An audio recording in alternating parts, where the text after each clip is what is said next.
let's get into our other segment. Craven, you had rankings. If there's one thing to piss off Twitter or social media, it's rankings and calling them official, which is what we love doing. Right. So we had a coaches power rankings. The reason why we're calling it power rankings because we're not calling it these are the best coaches. This is the best whatever. We wanted to kind of take a snapshot of the current landscape of college football and say these are the coaches that are right now performing the best in their respective fields, things like that. Because I hate saying best, right? Because Sure. when you put Dave Aranda at Rice. Right. Like, is he going to be the same? No. Right. Yeah. No. Right. If you put Mike Bloomgren at A&M, I'm sure he's going to do a little bit better. You know? Let me say this: if Mike Bloomgren wins 8 games, he's being top 3 in this power. like Yes. 100%. regardless. Yes. Like We're putting him does up not there. matter. Yeah. Jimbo could win the national title, and he'll go number 1, and the number 2 is going to be Mike Bloomgren. Exactly. Right. So, Mallory, if we can throw up the graphic that we have. Of course, this is on our social media page. It's on our Instagram. It's at DCTF FBS on Twitter as well. Mike Craven, I'm just going to go ahead and get this started off. What was the hardest ranking? Because obviously coming off their historic recruiting season, Jimbo Fisher was pretty easy to put at number 1. Dave Aranda winning the Big 12. Jeff Traylor, of course, winning Conference USA. Was there anyone where you're like, this one's too high or too low, or am I being too harsh on this guy? I think Sark was the toughest one to find. I feel like the top 4 were pretty set. Sure. It was just a matter of kind of what order you wanted to put those guys in, Right. right? Like Baylor just won a Big 12 championship. UTSA won a Conference USA championship. Houston went to the American. Jimbo Fisher's the only coach in the state with a national title, right? So, like, those 4 guys I feel like have separated themselves into the tier. Where do you put Sark? Sure. You know, like, he has only been a head coach a few times. It hasn't worked out for him yet. I think we all agree he's like an offensive genius. You know, like, where does he sit next to Sonny Dykes or a Dana Dimmel, right? And then you get to that next group of, you know, Rhett Lashley, Joey McGuire, who haven't coached in college football before. And so for me, it's just, you know, maybe Dykes deserves to be 5 because he's had more success as a college coach, you know, than Sark did.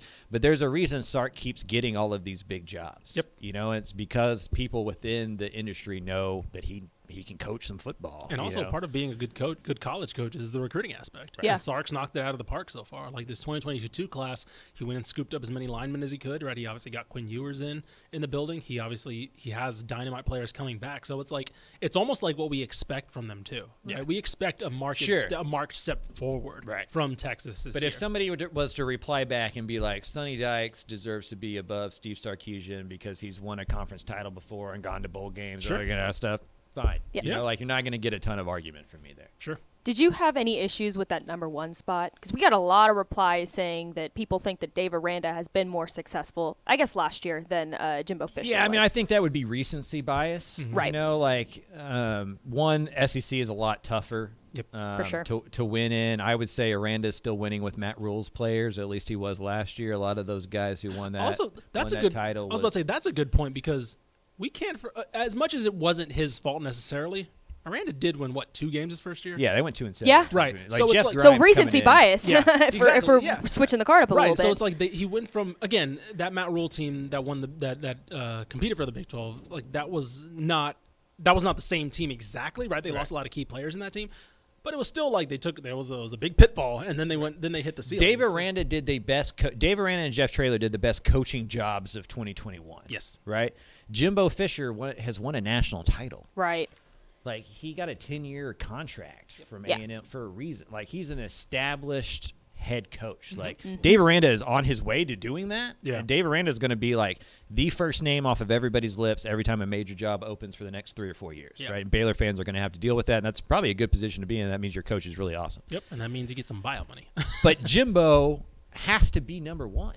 Yeah. Like, until somebody else wins at that level in the state, he just has to be number 1. He's still winning 8 games in the SEC without a quarterback in a bad year. I mean, he beat Alabama last year. Like, Right. Jimbo Fisher knows what he's doing. I was about to say sure. he did something that no other Saban assistant's done, which is beat Nick Right. Saban. I mean, I know that they're not as sexy maybe as Baylor or UTSA coming out of last year, but Sure. Jimbo Fisher is still, you know, kind of the GOAT in the state in terms of college football coaching just because of how much he's accomplished over his career. Yeah, no, I agree. Like, again, and that didn't even include the recruiting aspect, right? They, according to a lot of the metrics, that was the best recruiting class we've seen, right? And you could argue about whatever resources he had or did or didn't have or whatever boosters were giving him. look, A&M's not the only program in the state with money, right? They're No. not the only program in the nation with money, right? And it doesn't make everything easier. No, Like, not at all. I think Jeff Traylor's job's easier than Jimbo Fisher's, Sure. right? For Like, sure. I mean, now there's some difficulties that Jeff Traylor has to deal with that Jimbo Fisher doesn't with Right. money and budget and all Let's that put- kind of stuff. Jeff Traylor could win 6 games for the next 10 years and be fine. Yeah, I mean, Like just 6 to compete. 8 Right. games. He's like, cool, yeah, Right. stay at UTSA. Yeah. A&M's running him out of town. If Right, he's you winning go 6 8-4 every year at A&M, and you're overrated. Right. you go 8-4 everywhere at UTSA, and they're You're building Kevin a Sumlin statue. getting fired. Like Jeff Traylor's going to have 2 stadiums named after him if Right. he For keeps doing that statue, kind of stuff. And yeah. So, like, the expectations and just leading a program of that size, that's a Fortune 500 company. Sure, You know, and Jimbo has to be the head of that. Right. That's pressure. challenging within itself. That's a lot of And pressure. it's something that only experienced, established coaches could handle. You know, like Dave Aranda is still figuring out how to talk to the media. And Yeah. he'll admit that. Sure. At A&M, there's no figuring that out. Like, Right. you're in front of You that better be good. every single You're expected day. to be Right, like that's your camera job. ready all the Like, time. you're Michael Dell, right? Mm-hmm. Like you are the head of a program. That's hard to do, and I think we undersell. Like that's why Nick Saban is so like undisputed as the greatest of all time. Right. That kind of level of consistency at a program that demands that kind of like challenge is just hard, you know. And so and to consistently perform like he Right, does year right. after year. there's only 5 or 10 guys that can run programs like that. Uh-huh. And Jimbo has established himself as one of those, and until that's not true, I think he deserves to be the top guy in the state. Yeah. All right, so a question from me in speaking for our G5 little guys here.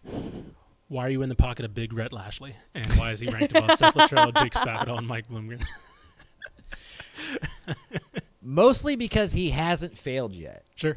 You know, it was like those 3 guys are on the hot seat. Yeah. You know, Rhett Lashley has a couple years. Mm-hmm. Like, if SMU goes 4-8 this year, Rhett Lashley is the coach next year. Mm-hmm. If Seth Luttrell goes 4-8, or Jake Spavital goes 4-8, or Mike Bloomgren goes 4-8, they're probably not here next year. And so, you know, I guess that was a tough one, right? It's like, do I just put Rhett and Joey Right. at the very That was bottom actually, because Joey McGuire, they yeah. haven't done that yet? Right. But in my head, it was almost like a ranking of security. Sure, that's like fair. here That's are fair. here are 12 coaches in the FBS, and I'm going to rank them in terms of job security. You know, Jimbo is 1. Right. You know, like Mike Bloomgren's 12, Yeah, and right. I just kind of there's no.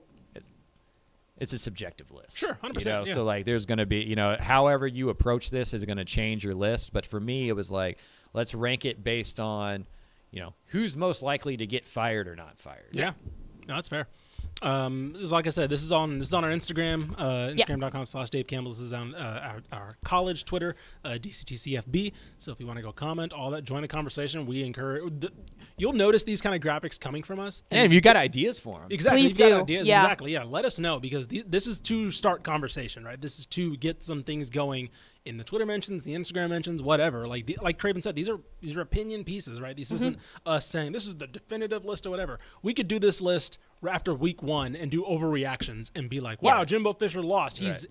8th now, Yeah. right? Like you where just- would Holgerson have been after week 1 last year? Oh my God, yeah, You exactly. know? He's And been so that far. yeah, He's that's been on all. that hot seat section right there. So 2 months, this changes. yeah, exactly. That's just so the nature of the business. this won't be the first time you see a poll like this. It won't be the first time you see this specific poll. It'll be changing as the season goes along. So The one I want to do next or Uh-huh. soon is game day atmospheres. Yeah, that's a good one. So if anybody's got some opinions on that or how they'd rank those, send them in to me. And I was I'll about take to them say, you. We're you going to know- see a lot of bias here. Well, I was gonna say no. You want to piss off a certain fan base. Put A&M too. just not Texas won. one. Just somebody not A&M won. Yeah. And just like Yeah. that's immediately We're traffic gonna, everywhere. we're gonna throw Texas State at number 1, like Let's go, baby. UTSA at Hey, 2, listen. A&M at 3. That There's river no, in San there's Marcos no is other nice. stadium. I was about to say San Marcos, 1, nice. Also number 2, you want to see a pop it in place that after halftime, go to the square, baby, because Yeah, all yeah. those people are gone and they are at the square. As somebody who used to go to those, You're like, hey, games. were you at the football game? Like a football game? I was at the square pregame. Yeah. That's at the Bobcat Stadium. Is that That's why what you- everybody's drinking so much today? Okay, that's cool. Everybody, it's the Tech State tradition. Tailgate, first quarter, square. that's it, baby. Let's go. Half of the first quarter, maybe. You can't get that anywhere else in the state, so So, that might be number 1. UTSA is likely number 1 on my list because there's AC. You know, Hey, You know what? That's not bad. That's pretty they good. sell alcohol inside there, including margaritas and all that that's- kind of That's the other thing. stuff. It's like you're not two. going anywhere. Right. Like after, like 72 where you degrees. gonna, like where you gonna go? Out, like you can't leave the Alamo Dome. Right. Like, Right. it's like Yeah. once you make the decision Hey. to go there, Right. It's You like may have might just as well keep convinced me. drinking I was You about should to say say number you're one. here. Like, yeah. You convinced Honestly, me. like jokes aside, I think the conversation between top two is A&M and Texas Tech. That's fair. Jones Stadium at night when Tech is good That's a good is point. really hard to beat. Like That's a good that point. is like back in those Crabtree years and Yeah. stuff like that. Like that Yeah. place is awesome. That's a great point.